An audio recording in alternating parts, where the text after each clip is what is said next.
ngayon naman, ating pag-uusapan kung paano natin ililink ang ating GCash account sa ating pagbabayad ng SSS West Plus. So, kung inyong masusundan guys, so, kung inyong napapansin, ayan po yung ating account ng ating GCash at saka sa ating pag-generate ng PIN.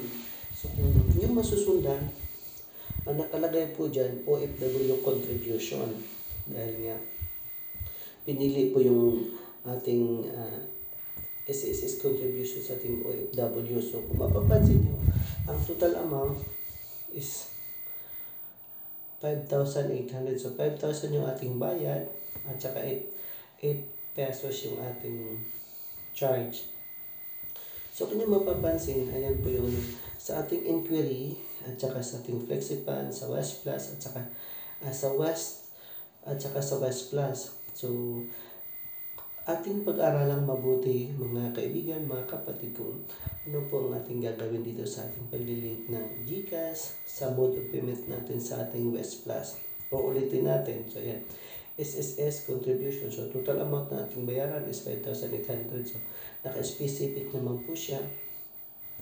Optional naman po ang paglalagay ng email. Pero sa akin, nilalagay ko para sigurado. So, ayan. Payer type, OFW, tapos account type, PRN. So, yan po ang maaring makikita sa ating pagbabayad ng GCash. So, ang seller name is SSS contribution. Tapos, ayan, sa ating inquiry, ayan, West Plus. So, dahil nga ang focus natin is West Plus, so, ayan po ang makikita natin. So, kung nyo napapansin, ayan po yung accumulated account na value natin binabayaran. So, ayan, i-click lang natin yung pinakadulo, yung sinasabing West Plus, doon na natin makikita ang ating contribution. Updated po siya once po tayo maghulog gamit ang ating pagbabayad ng GCash. Real time po siyang posted. So, ipapakita natin kung paano natin ma-check ang posted contribution natin sa ating West Plus. Kung inyo pong mapapansin, yan po ang ating whole contribution ng ating SSS for 2004 hanggang 2023 or 2023. So, dahil nga nakapag-focus po tayo kung paano po tayo magbayad ng ating West Plus gamit ang GCash. So, ayan, lagi nating inulit-ulit, West Plus. Kasi double purpose na po itong ating ginagawa. Nag-link po tayo ng ating GCash sa mode of payment sa ating pagbabayad ng West Plus. At the same time, na-check na rin po tayo kung paano natin mabibigyo ang ating contribution sa West Plus. Parang ano to, parang 3-in-1 tutorial.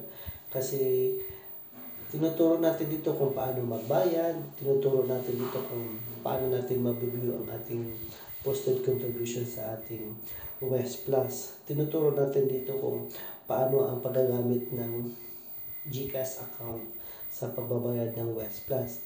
So, instead na gagawin natin dito is 3-in-1 tutorials. So, paulit-ulit po tayo.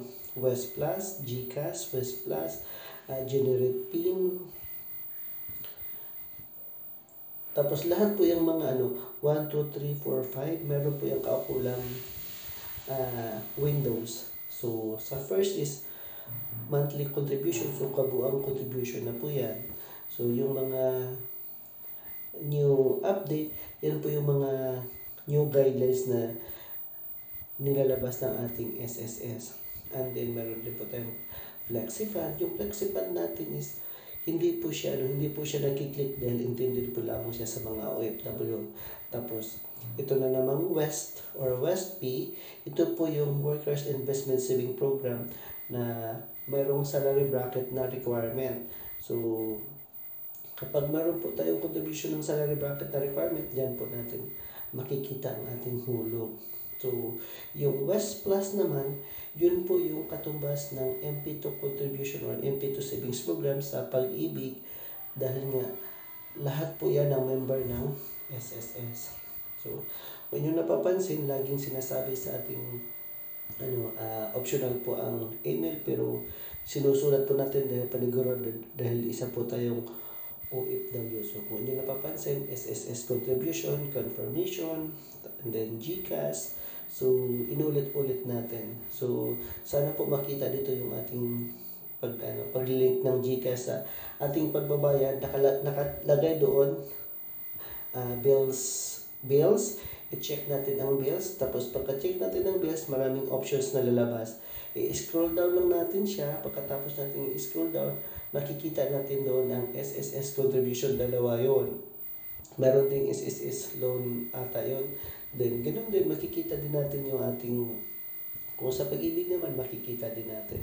So yan po yung ating reference number sa ating paghuhulog, November 25, 2023, so 5 p.m. So posted po siya on the spot sa ating paghuhulog. So ayan.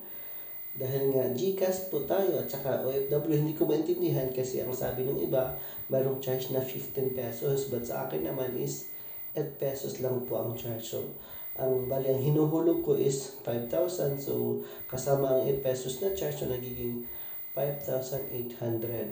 So again, ulitin ko, account number, payer type is OFW contribution, tapos date and time, November 25, 2023 at 5:03 p.m. And then, GCash reference number makikita, tapos again, nandyan din po yung ating email address.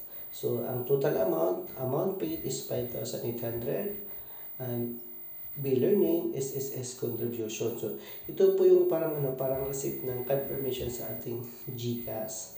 So, nag-check naman po ako, talagang pumasok po siya. So, ang fee, ayan, 8 pesos. Ang account number niya, so yan na po. So, till next time!